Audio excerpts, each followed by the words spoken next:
it goes right, it's a slice. If it goes left, it's a hook. If it goes straight, it's a miracle. This is Out of Bounds. If it's happening in the world of golf, we're talking about it. Coverage, debate, discussion, pro golf and local golf. Let's do it. This is Out of Bounds. And here are your hosts, Nate Sharman and Josh Durso. Welcome to another edition of the Out of Bounds podcast here on FingerLakes1.com. I'm Nate Sharman, joined by Josh Durso. Josh, another big week of Jon Rahm domination. But before we get into the PGA Tour, we got to do our little spot about LIV here off the top. What do we have here out of the Saudi-backed tour? God, do we ever. So LIV and the CW have agreed to terms on a broadcast TV deal for the 2023 season. It's going to be streamed on the CW app as well. It appears we're not going to be seeing LIV Golf this year on YouTube. Greg Norman called it a momentous day for LIV Golf. He says the partnership is about more than just media rights. He said the CW will provide accessibility for our fans and maximum exposure for our athletes and partners. It's worth noting that CW reaches about 120 million U.S. households. Nate, on the surface, I'm curious, like, what were you thinking when this news broke? Obviously, it broke over the weekend. Right. But what were you thinking when you saw it? It actually broke seemed to be like a couple hours after we got off last week's podcast. So that's always how that works, right? Yeah. But yeah, I've said it from the jump here. LIV needed to find a way to get on television. Yep. I didn't expect them to get on a channel like CW. We saw so much news about Fox and some other entities like that. But they do get on TV, which I think is really important. We take a look at the numbers. CW reaches about 120 million U.S. households. YouTube reaches a far greater number than that, either U.S. bound or globally too. Yeah. But at the end of the day, in my honest opinion, this could be wrong, of course, but I think you need to get on like a channel per se, rather than having your users have to go to YouTube. Most people have smart TVs, so it's pretty easy to get to YouTube and type in LIV Golf and click on that. But I think you're going to have more people tuning in to a channel that they can just put, whatever channel CW is on your provider, and be able to watch LIV Golf instead of having to go on the YouTube app and leaving your traditional cable aspects of things. Yeah, it's interesting. First thing I thought was, well, so much for making the game global, right? That's a good point. I mean, an exclusivity deal with no dollars involved to a network that's only in the U.S., I mean, it feels desperate. It feels borderline desperate. I would think they would still stream on, I don't know if they've made any announcements, but I would think they would stream on YouTube for from what I had been seeing last week was that they weren't going to. So how do you watch LIV if you're... That is the big question. To me, that's the huge error in this entire calculation. They must have a plan. They have to, right? But goes back to the point that we talked about in the very beginning. There was a lot of talk about making the game global. There was a ton of talk about the interest, especially in the beginning, in Asian countries and in the Middle East and other places, in watching golf. Watching sports other than soccer on television seems to basically just be an American thing to do. So to me, this is just it's another sign that the calculation in the beginning, if we're going to take that calculation at face value, which was that this is about growing the game and this is about giving people who want to watch golf across the world a better product, it seems to be that was a little disingenuous. Because the other thing, too, is point to YouTube, a lot more users, over 1 billion users. Oh, a lot more, yes. But a lot more competition than on cable television or your traditional networks. So I guess it's interesting, it's odd. I guess if you're CW, your stock just jumped pretty good because all of a sudden you're going to have a bunch of people, at least in the millions, suddenly interested in your network or passively interested in your network. I'm not so sure that this is going to fix anything for LIV, though, as far as what they're seeing. Saturday afternoon, when you're competing against a bunch of other sports, especially in the fall, are those ratings going to be any better? There's a reason why the PGA Tour does what it does around football season, right? With its scheduling and with when it's showing different things. Even during the winter when you're competing against the playoffs, the NFL playoffs. That's all of those things, I think, combined together make for a really challenging. It's going to take time. It's just going to take time for LIV to develop an audience. Not saying they can't do it, but there isn't any quick route to it. And this deal, it might buy him a small bump, but in the grand scheme, this doesn't fix anything for them, and it feels very desperate. Do you know the details on the revenue sharing? Because I saw something about that. They didn't release, from what I Yeah. had seen, they weren't releasing anything. Okay, that's but what it was. the question initially was, well, who paid what and how much was paid? And that was the essential question. From what I understood, there wasn't any upfront cost for CW because LIV was going to maintain the production costs. There was going to be some revenue sharing, So that's what they I were, saw too, right? yeah, so they're going to keep, LIV will keep doing what it does with producing LIV Golf, and the CW will basically just kind of be a satellite provider. Right. Just shoot the stream out into the universe. So On the good news for LIV, I think they've done a really nice job, on my opinion, of staying in the news. You know, this is a tough time of year, especially up here in the Northeast for golf. No real sun in sight. Yeah. So being able to kind of have these stories come out, you have Patrick Reed suing everybody and anybody that he can think of. You see that story that came out today? Rory McIlroy threw a tee at him. yeah. Well, he threw a tee at, Or Rory he threw a tee at McIlroy, Rory McIlroy. I'm sorry. Yeah. because Rory wouldn't acknowledge him, which is just hilarious. I hope Rory sues him. That'd be awesome. Well, and so, to that end, I said on the last episode that I felt like the Reed news was the kind of stuff that if you're LIV, you don't want in the headlines. Right. So this, as far as timing goes, the announcement going that CW was going to be their television partner, I think that's about as well timed as it possibly could be because it Right. moved the headlines off of Reed and back onto LIV, where I think it needs to be if LIV is going to be successful. Right, and then I'll expect them to have a couple more big announcements. We'll hear about OWGR points, something we've talked a lot about, if there's any update with that, and possibly if anyone else goes over there, which doesn't look likely at this moment, but that can always change. Yeah, and I think OWGR, we're going to get into here the American Express, but I think OWGR is starting to show some faults for everybody in golf, not just the LIV guys. All right, well, you previewed the American Express. Let's talk about it. We talked about Jon Rahm off the top. Gets his second win in as many starts, 27 under par. Beat out rookie Davis Thompson, who held the second-round lead after 2 rounds over there in California. And Rahm won that tournament by 1 stroke.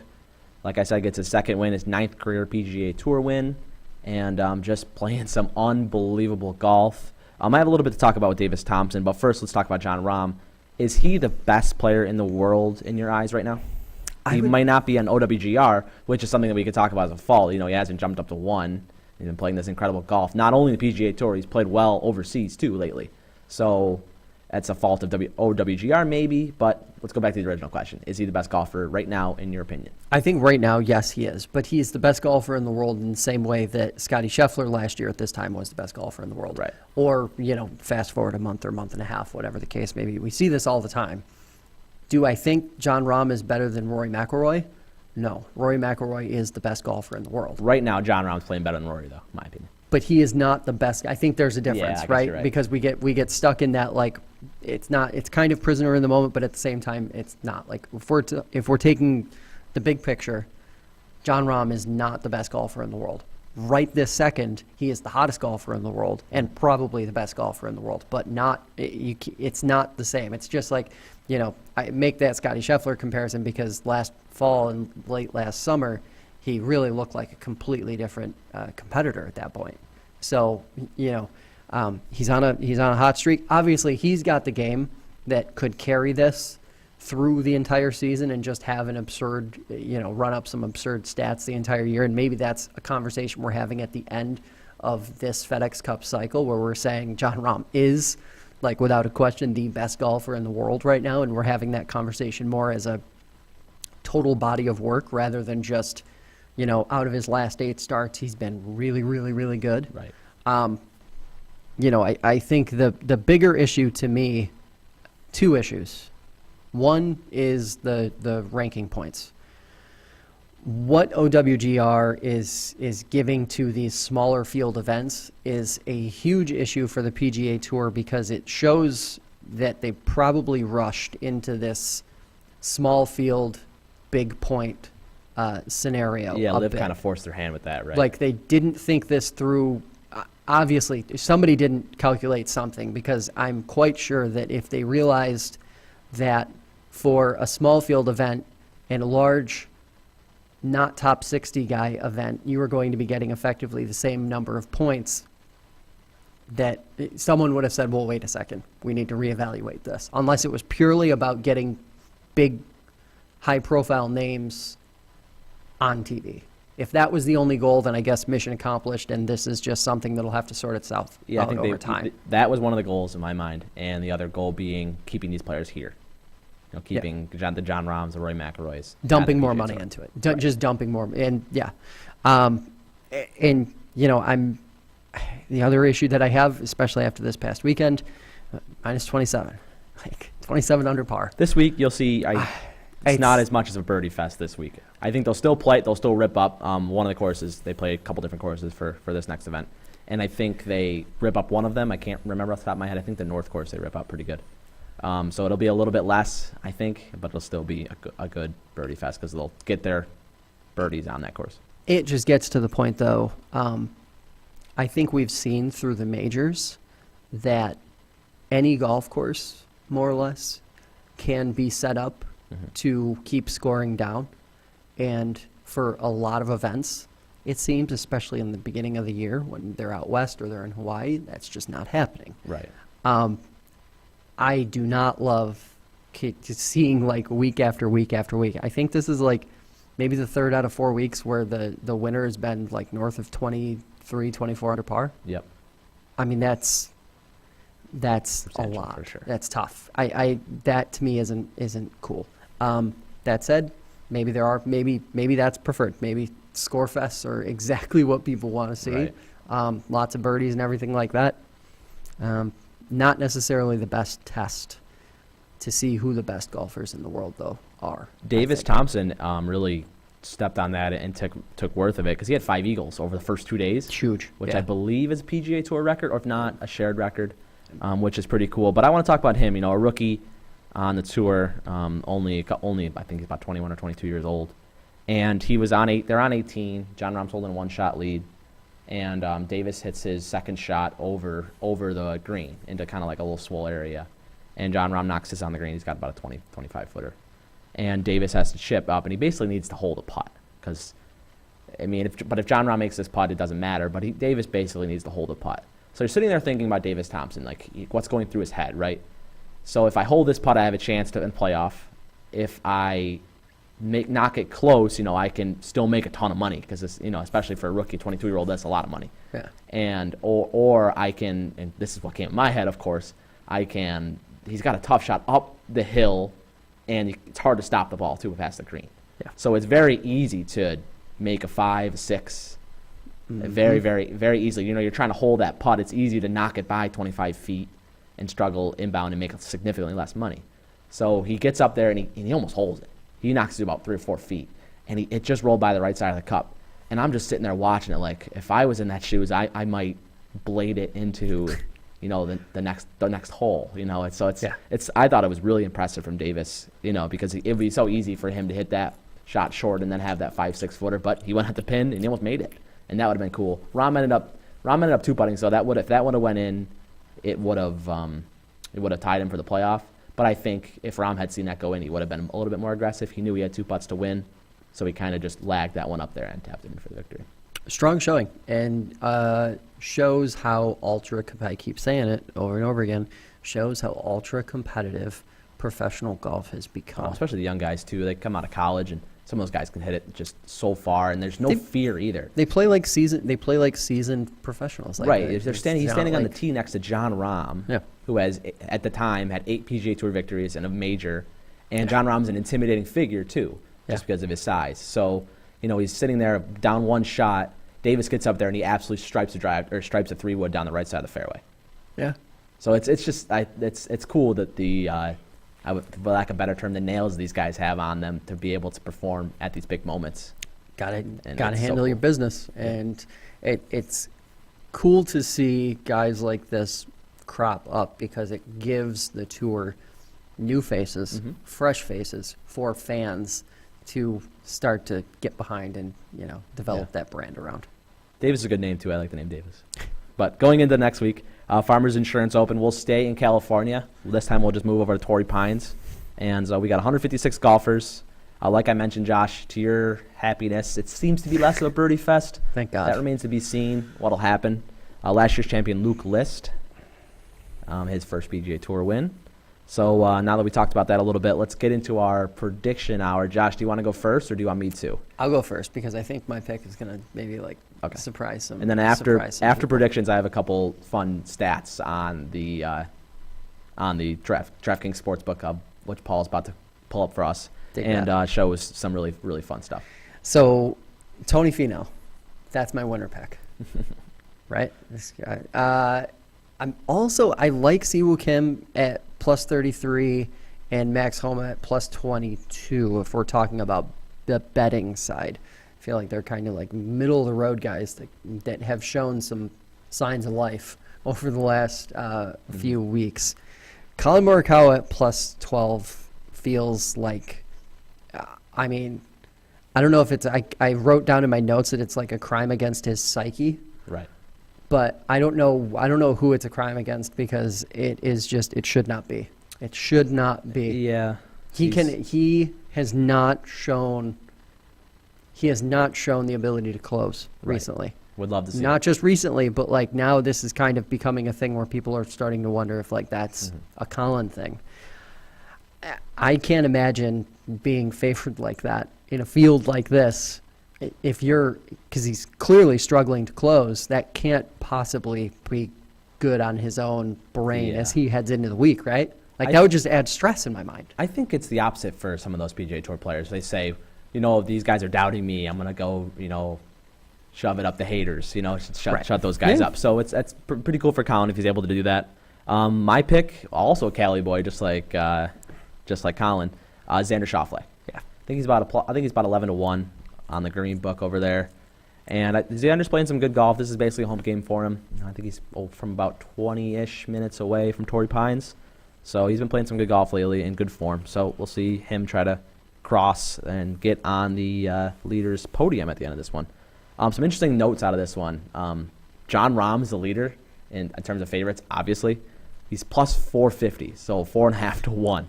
For a golf tournament, that's since I've been really looking at odds since it's been legal here in New York for about a year, a little over a year. That's the lowest I've seen. Yeah. I don't think I've seen one lower. I've seen some in like the 800 range. It seems like usually about that 700-800 range is something you see. Yeah. It's something you see. So I did a little bit more diving to try to figure out the lowest possible ones before the tour, and of course you land on Tiger Woods, and this is just amazing. So. He's been 3 times in his career in majors.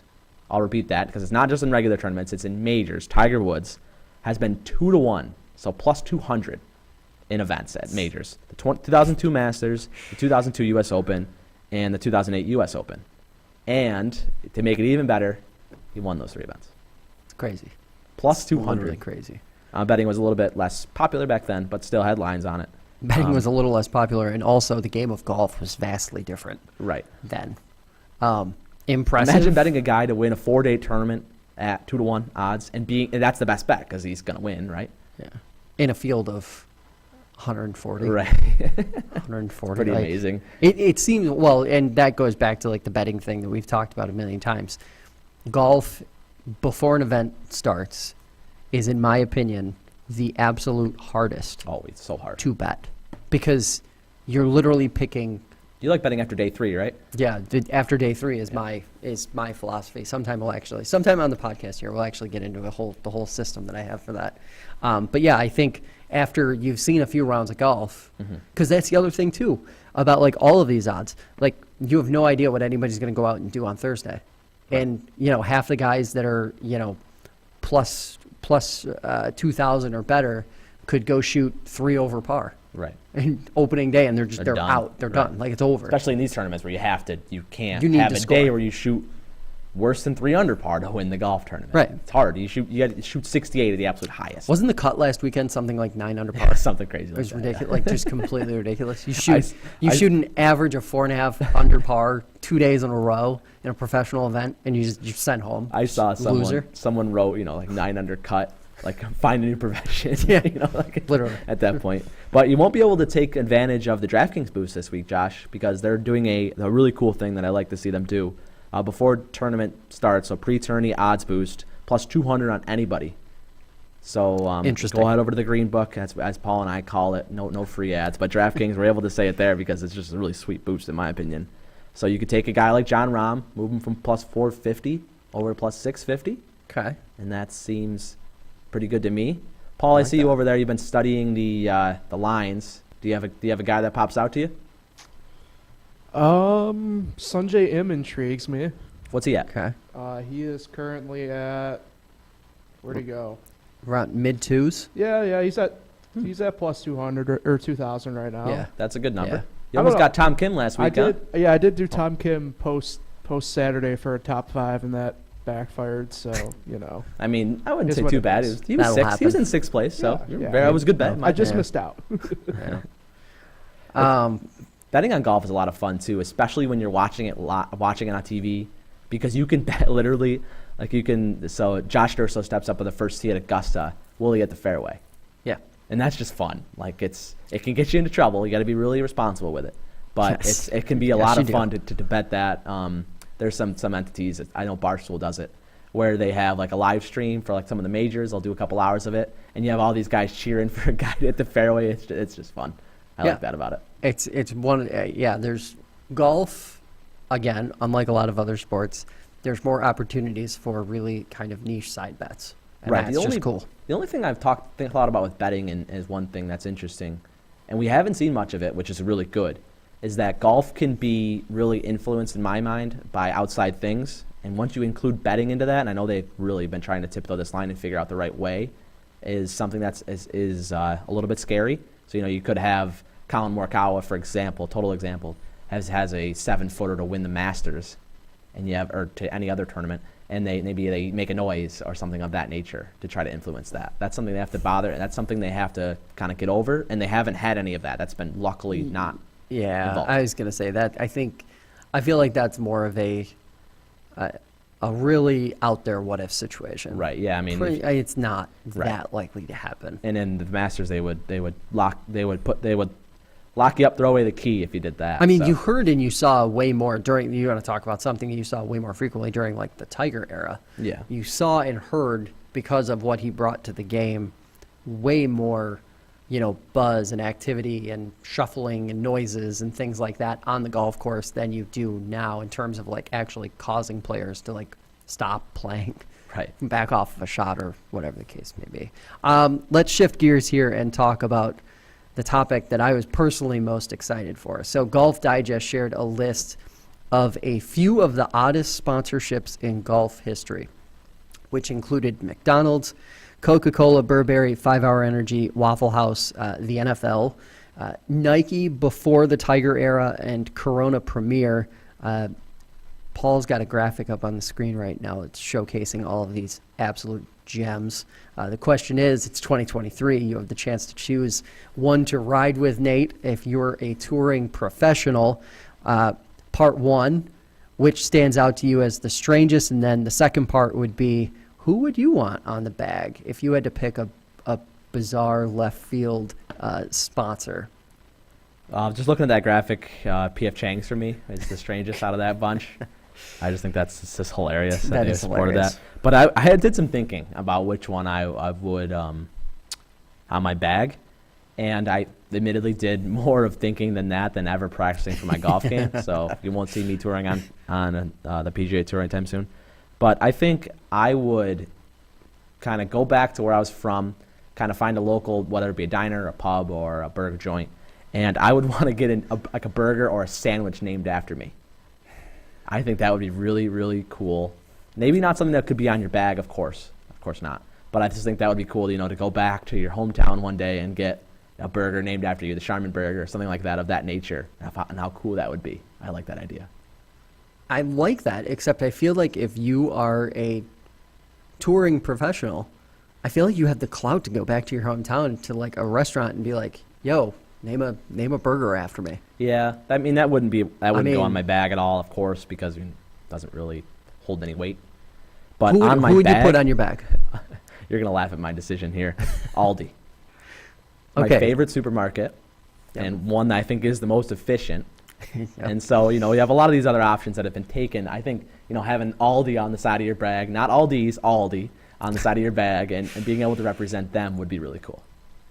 Okay, so I like your local roots idea, but I'm going to completely skip that. I have no interest in that whatsoever.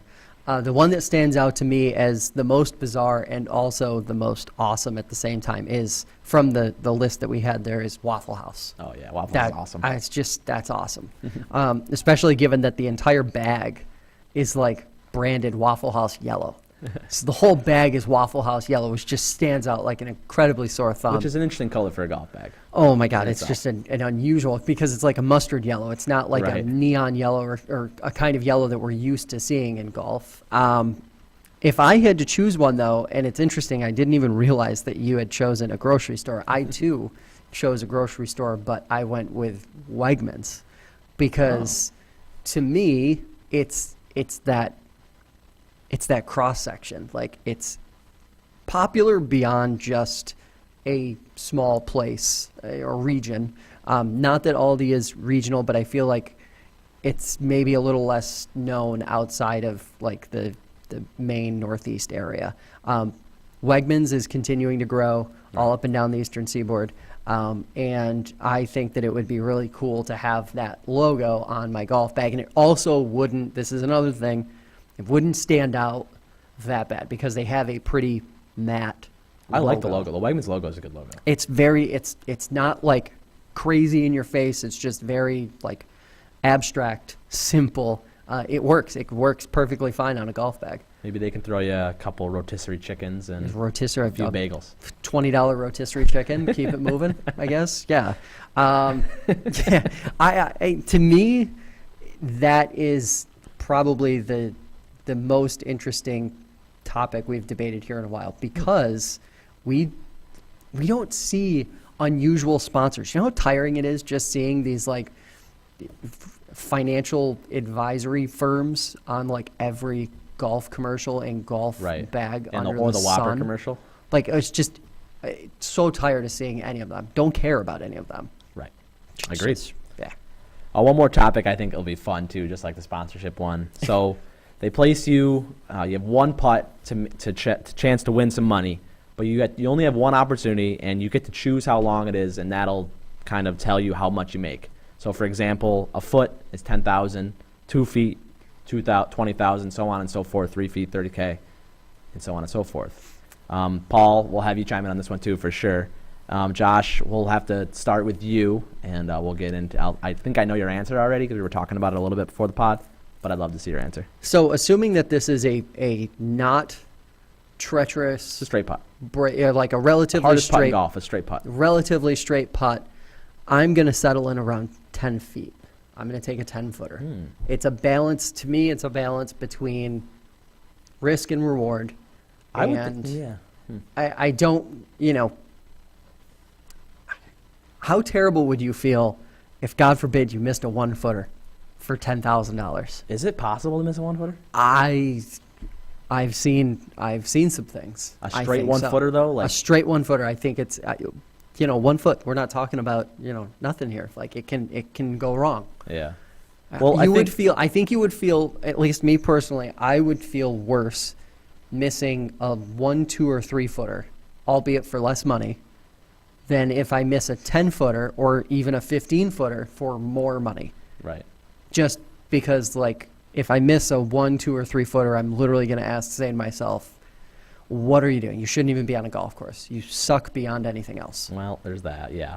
Right? I think we need to preface it. I would have thought you would have taken a longer putt because if you don't know Josh Durso in person, one of the better putters I've ever played with. So I thought you would have taken a longer putt than You 10 can't feet. go. You can't go too long. I It thought has you to would have be taken like something- 12. 12 to 15 was my guess for you. I mean, like I feel like outside of 10 feet, like you might as well just jump to like 20 feet. That's probably true, yeah. Just, it's a straight putt. I mean, get it online Get and it online, yeah. hope for the best. I think I would do 2 feet. Just take my 20K. 2 feet. Keep it moving. 2 feet, 20,000. You've seen me putt. Oh, man. I've seen, yeah, it's tough. Oof. It's tough. But to that end though, why not 3?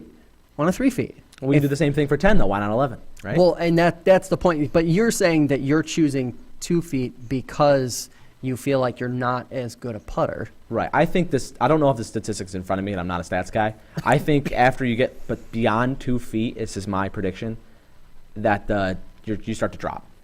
Yeah. I think your statistics start to really fall off. Yeah, for amateur after golfers, 2 feet. absolutely. Just starts falling to pieces. Right. Yeah. What about you, Paul? What's your answer? I'm gonna kind of take the Josh route on this one. I'm just more comfortable the further I am out, so I'll go ahead. I'll line up from 10 or 15 and rather run the risk that way than go short. All right. House money. I like it. Gambling with house money.